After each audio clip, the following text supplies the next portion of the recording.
How you doing, everyone? Welcome back to another edition of Head of the Table. For previous viewers, you will recognise Nicholas, Dale, the voice of reason, Hacks, and my brother Allan. I don't want to sound biased. I'm trying to be as impartial as possible. Yeah. YouTube boxing has joined our sport, and it has mixed reviews. Some people like it, some people don't like it. The history of crossover fights, we could go back to Ali versus Inoki back in the 70s. You go into movies, as Brother Hacks mentioned earlier, with Rocky and Running Man. Running Man. Sport as entertainment. Sport as entertainment. And also Rocky with Thunder Lips and Mr. T. Correct. There's always been a fascination with crossing sports and making something different to the norm. The question is YouTube boxing relevant, and does it have a space in this boxing entity? I don't know where to start, so fellas, I'm going to leave it to you guys. Do you like, do you watch, are you entertained by YouTube boxing? Can I jump in there? As the boxing aficionado with the least experience here, and I will gladly own that. I think this is unfortunately a natural trajectory, and I say this because boxing has been around for the ages, obviously, but it's had a very fixed market, yeah, which was males, yeah, with whatever ethnicity you'd like to count. In all sport, there's been an explosion in trying to explore different avenues, whether it be women, under 21s, or entertainment. YouTube boxing has come on the scene, and I think there's two questions here. Is it good for boxing? No, it's a joke. Sorry, I'm just being real. However, can I see it continuing? Absolutely, because it draws in fans that have nothing to do with boxing, and those people are willing to spend money to pay to watch it. As long as that avenue is there, it won't decrease. It will only exponentially grow, because you will find, look, did we not see Mark Zuckerberg and Elon Musk talking about fighting? Right. Mm-hmm. Yeah. These are two billionaires talking about going in the ring and scrapping. Are you having a laugh? The current talk is Wayne Rooney and Jake Paul. Again. It's Eddie Hearn. Well, yeah. Right. So, but I wouldn't say it's bad for boxing. But it's not boxing. Oh. It's not really boxing. It's more like, for me, it's a cross between boxing and WWE. I'm a massive WWE fan, so it's entertaining. It's an evolution, but at the same time, it's come down to pay-per-view. I look back at Mayweather, McGregor, and everyone was interested in that. And then from that, there's been so many other exhibition fights, Mike Tyson and Roy Jones Jr. See, but I think that one's different though. That's different. But they're not YouTubers. They're not YouTubers, but this is just part of the evolution. So yeah, I hear what you're saying. I can see why people watch Mayweather versus Conor. Okay. But they're both big stars for their Quick question. There was a conversation last week with the Misfits card that by having these type of events, it brings over a crossover audience, as you alluded to. It brings in different people that may transcend to boxing from this.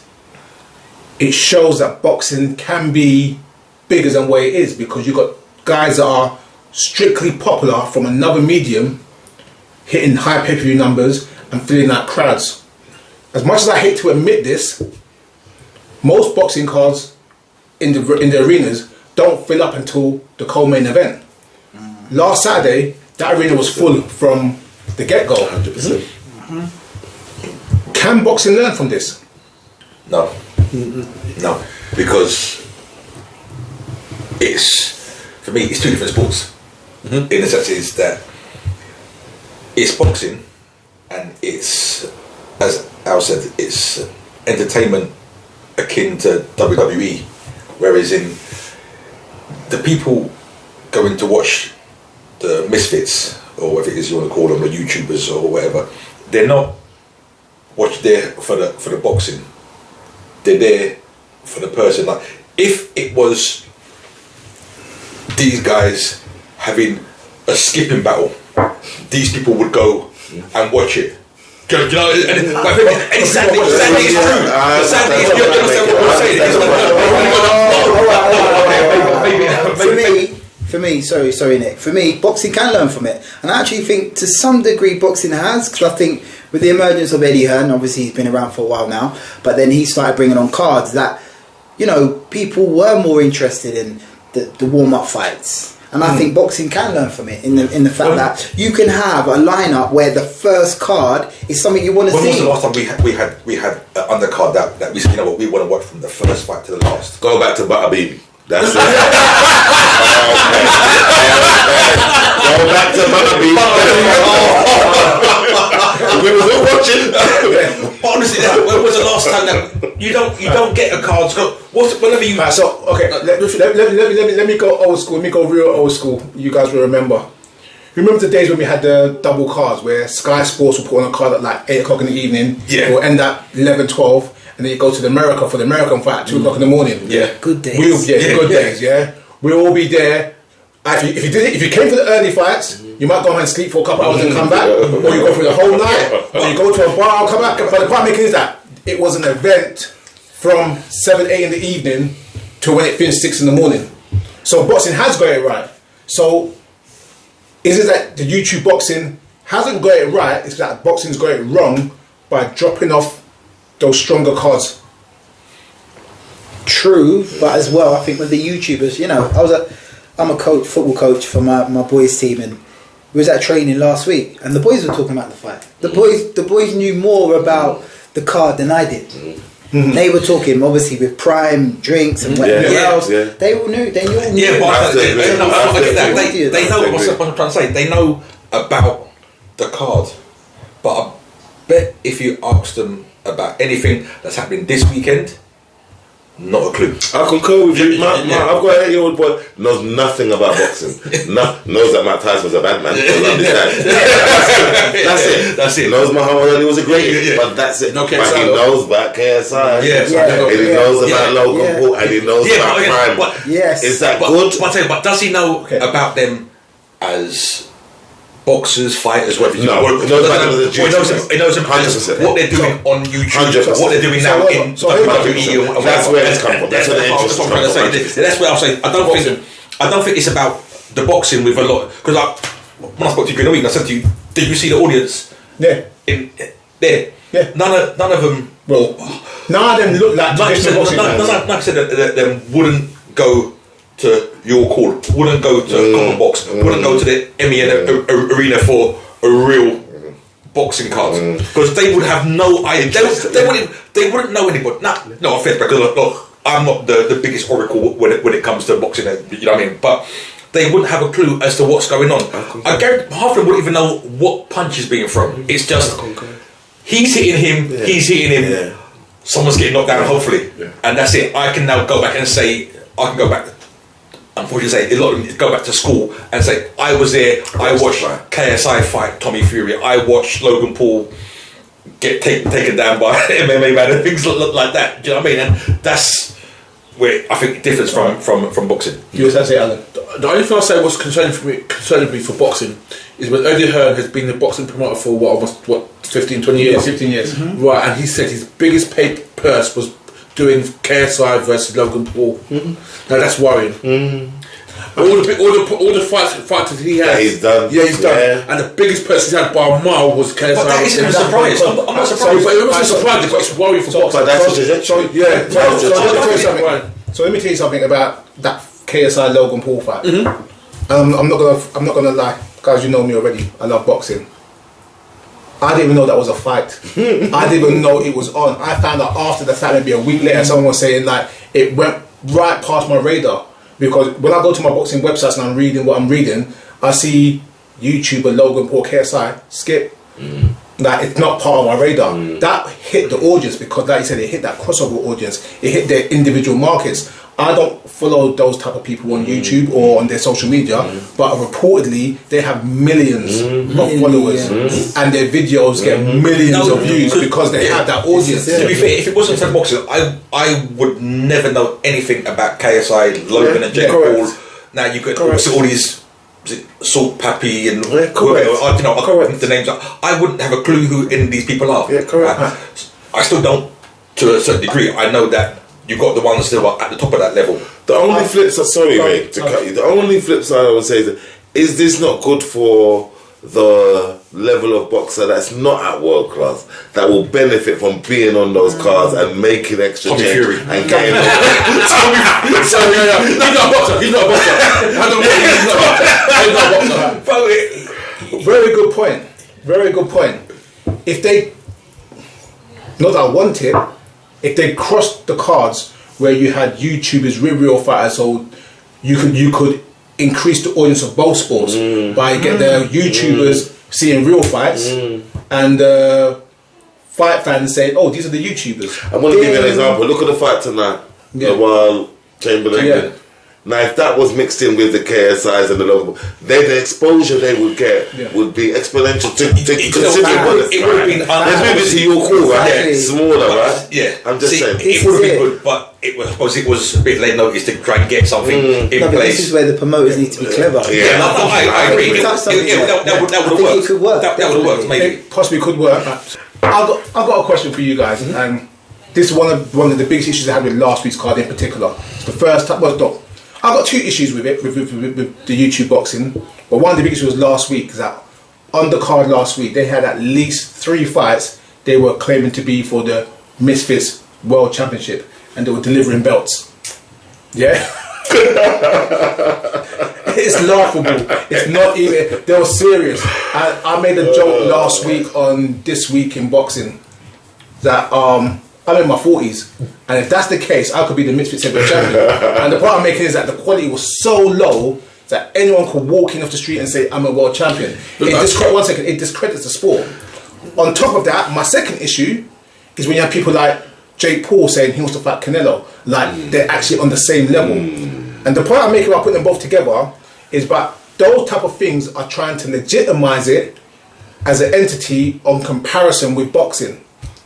When I spoke to you during the week, I said to you there was a dude on the card who called out Tank Davis or Ryan Garcia. Yeah. And I said to you, if he gets in a ring with either of those two, that could potentially be the last YouTuber to ever get into a ring. Do you know what? That's what it might take, you know? No, I can't remember the guy's name, but I hear you. That's what it might take. As we were saying, it's all about levels. I said people were talking about it's about levels, right? Now YouTubers some are got some sort of talent or whatever. You can't think you can get into a ring with somebody like the level of Garcia or Davis and think that you stand a chance without having a proper professional fight. Now you're fighting against, for want of a better words, friends in the same industry. It's like any of us going into work and deciding that we're going to have a boxing match against somebody who worked from another company. I hear you, but don't you think Logan Paul and Jake Paul, throughout their YouTube careers, they've earned their credit. They've earned some respect. Logan Paul is a WWE super. I'm a big wrestling fan. Yeah. He's a WWE superstar at the moment. He's talented. He's talented, very talented, and he's athletic. Athletic. But that doesn't make him impressive as a boxer. Which is what I'm talking about here. He's to be fair, I've not watched WWE in years, but I've seen bits of what he's doing, right? Yeah. And he is an extremely good athlete, right? But he's not a boxer. No, can we give him credit? He's going to win. You get in that square circle and you hold up your hands and you go and scrap. I will give him credit for that. Hold on. Allan mentioned something about I want to go back to you. You said Allan said he earned his bones. How did he earn his stripes? How did he earn anything being a WWE superstar that's jumped into the ring with boxing? Now, yes, he's had a marquee fight. Hold on. He just had a marquee fight with Mayweather. It was a catch weight or whatever it was, and it was an exhibition, so no one really got hurt. And Mayweather held him up, retired, and thank you very much. Held him up. How did he earn anything? I don't get it. I repeat, this what we're watching is not boxing, and that's what you have. What's what the pure boxers like you, boxing fans have to distinguish. It's not boxing. I kind of agree. It's again, it's a cross between boxing and WWE. That's the best way to describe it. So you're saying, I'm trying to get it right. So you're saying because he's a good athlete and he's an entertainer, that he's now doing some sort of boxing, he fits the poster child for that type of Logan Paul. I can't speak for Logan Paul. I can't speak for the rest of them. But what I saw was, I can honestly say I don't know which is which. no. On the road, I agree with you. I couldn't. I don't know. I know the names. I know the names. Yes, I know there's a Logan and I know there's Jake. Yes, right. Yeah, okay, right. You're right. But honestly, if you put the two of them now and said, here's $1 million to tell me which is which, I've got a 50-50 chance. No, one's much taller than it. My only qualification of this is this: we're 50-year-old. Yeah.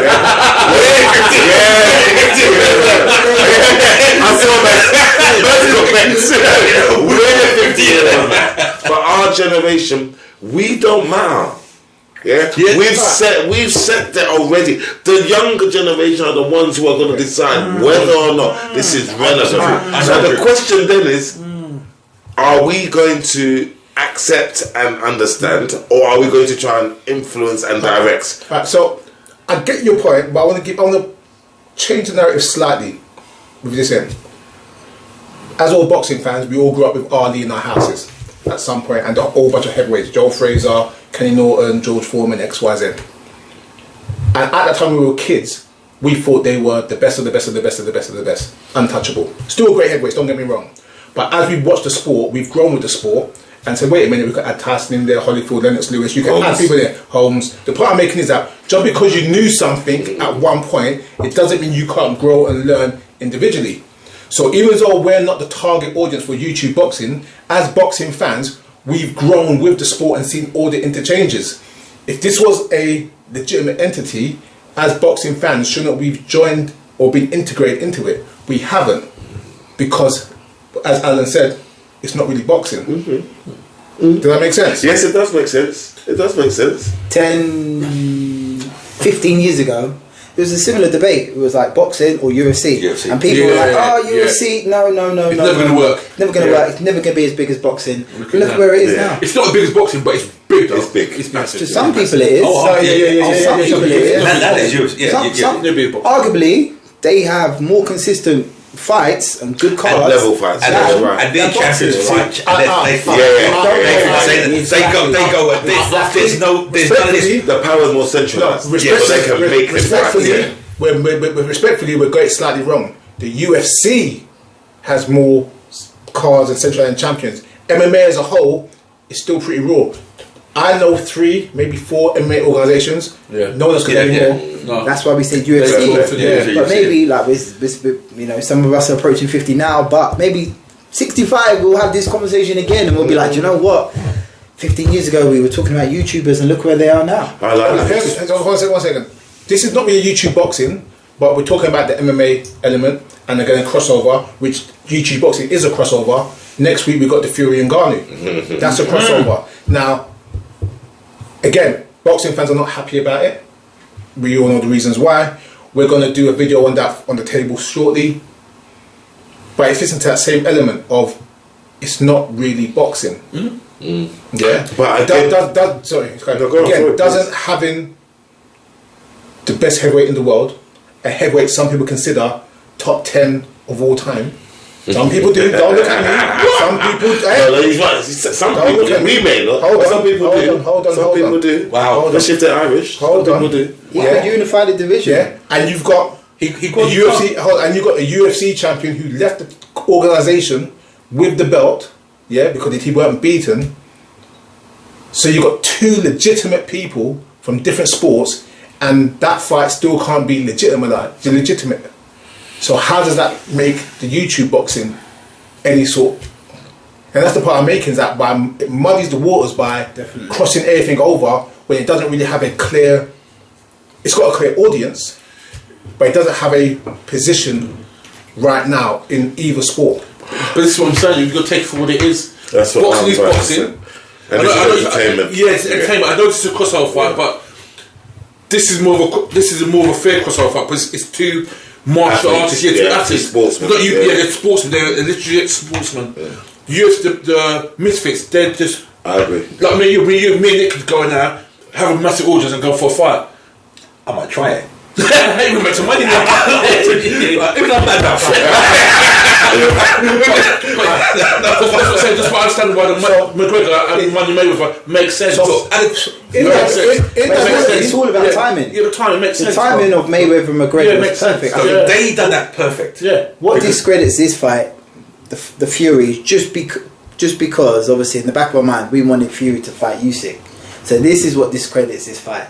If Fury went on to beat Usyk and then he had this fight, I actually think us as boxing fans, we would welcome this even more. Because you're saying why you got a legitimate fight for the title. You're not taking it. You don't have it. But at this stage, we don't welcome it. That's a good point. By some coincidence, it seems like this side of the table are on the belief that it's an entertainment, it's a separate sport.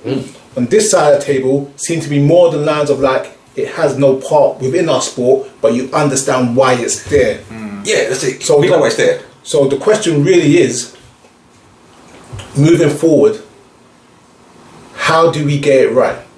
Where the boxing fans are entertained, the YouTubers are entertained, and everyone seems to have something together. I know Dale likes the idea of having the mixed cards, but it takes more than the mixed cards. Doesn't it take a buy-in? 1 second. Doesn't it take a buy-in of the boxing fans to say, let's give it a chance? They take a buy-in of the casual audience, say, wait a minute, let's give boxing a chance.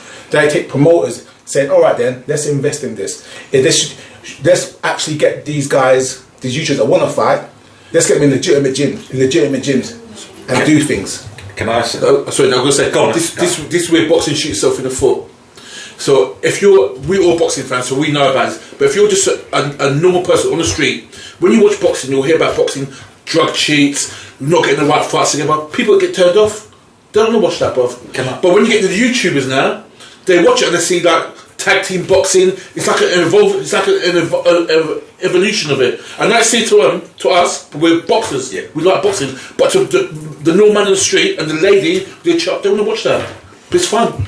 I think that's what boxing shoots up in the foot. We're at a stage now where, as a boxer, obviously, for most boxers, their time is spending in the gym and then getting their head down and boxing, and then obviously waiting for their opportunity for the big shows. But you have to do more. These YouTubers are showing these nobodies, and no disrespect, KSI, because I know you were originally from Watford. But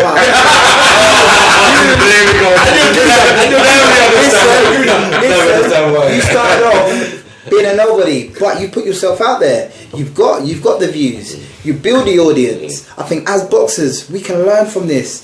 In the sense of, you have to maybe, you have an insight and you start putting things out there on YouTube, in your training camp, in what you do on a day-to-day, because that will build your profile. Once you start to build that profile and you're on the undercard, you're going to start bringing in those tickets. No, I can't. Okay, so quick question with KSI before we start wrapping this up. One of the talking points of last week, which was a bit of a running joke, everyone got TikTok. Everyone saw the videos and his style of fighting, that jumping jack style technique. Again, and I'm not trying to be critical, I'm just being honest. That doesn't help the sport. No, it makes it. That doesn't help. That doesn't help the sport. Like what we said. That doesn't help the sport.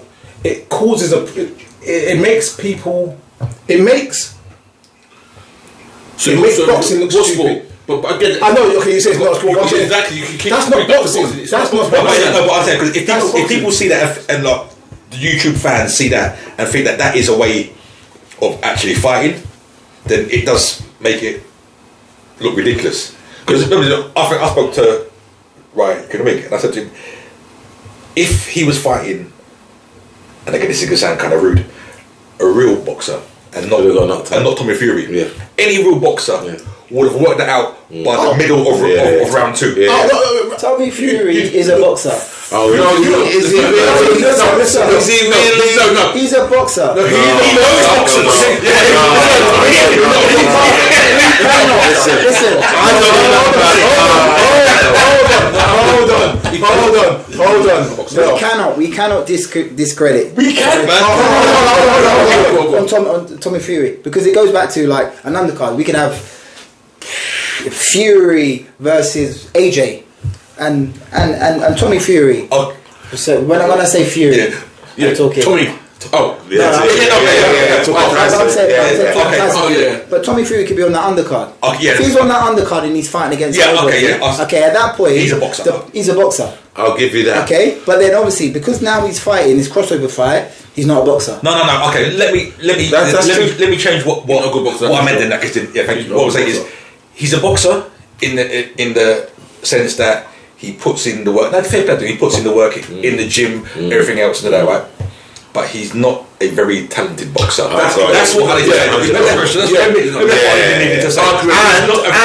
And he has made more of and more notoriety from his relationship and his appearance in Big Brother than he has from his actual ability. Yeah. That to me says you're an entertainer. Okay. That alone says you're an entertainer. Conor Ben, on his second professional fight, was he a talented boxer? Mm-hmm. No, but he was a boxer. But he was a boxer. Same as Tommy Fury. No. Wait, how many professional fights had Tommy Fury had? How many episodes of Big Brother has Conor Ben? No one knew him there. They knew him because he was but he had more fame through his misfits fights. Alright, so stop. Well, Wait. He's more famous for his misfits fights. Wait. Are we being a bit harsh on Tommy Fury? I think so. Hold on. In terms of that, because he's a Fury, we're expecting he should be better than wait. He's had under 10 fights. I think he's selling that though. I think he's selling that. Because he's a professional boxer, he needs to be better than that. I agree 100%. So he's trading the Fury name. He's doing it willingly. But this is what I'm saying. Because he's a Fury, he's held to a higher standard. No. Because he's a professional boxer. He's a professional boxer. I agree. Right, that's a difference here, right? That's why I say I give these YouTubers a pass in their technical abilities, right? Because a lot of them, they're now just coming into this, right? I agree, Tommy Fury, right, is a pro boxer, right? Growing up in a pro boxing family, right? It's like any of the Smith brothers not being able to fight. Right? Every one of them knows how to fight. No, but not all of them could fight. But they know how to. When the average Joe is doing their 9 to 5, Tommy Fury's boxing, he's training. Right. He's a boxer. And like Nick said, he should be able to work these YouTubers out with him. Not even 2 rounds. 1 round of fight in 3 minutes, you should know how to win it. I go back to Ryan's point. Because he's a Fury, you're putting him on a pedestal. No. I think so.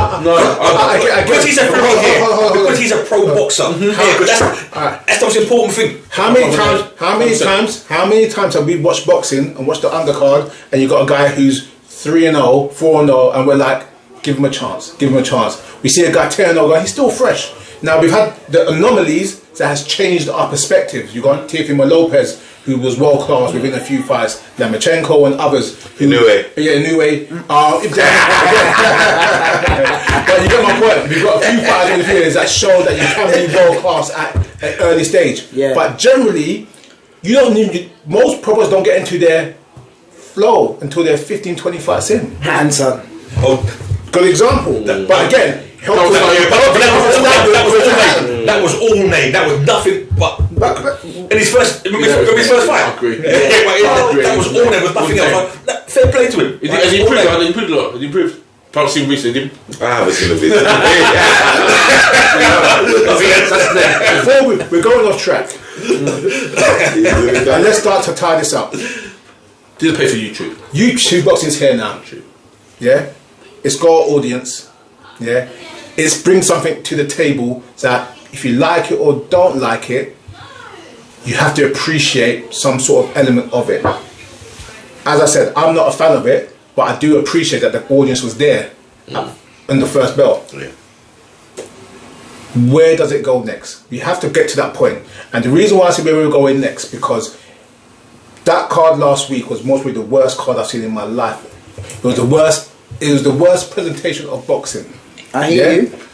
If that's the way forward, that's not helping neither sport. It's not helping misfits or YouTubers. It is not helping boxing. So what's the way forward? What's the next step? See, I don't think it hurts boxing at all, though. No, but boxing hurting itself. Okay, let's be honest. Let's not talk. Let's have a quick show of hands. Who legitimately enjoyed what they saw last week? Put your hands up. There you go. However, and I'm going to be a little bit controversial. I'm going to flip the analogy and say to you, I see very similar tenets with women's football. Okay.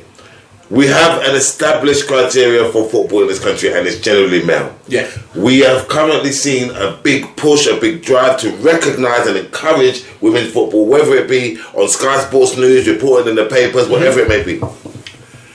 We have to accept that. Unfortunately, no, that's wrong. We have to accept that things are going to change. Yes. Yeah? There is an inevitability about business wanting to attract new money. We are old money. They have our money, but they need new money. So they will push these new environments, these new schemes, these new introductions to us, but it won't be for us. Yes. It will be for people that don't spend money. Definitely. So then what is the question? What do we do?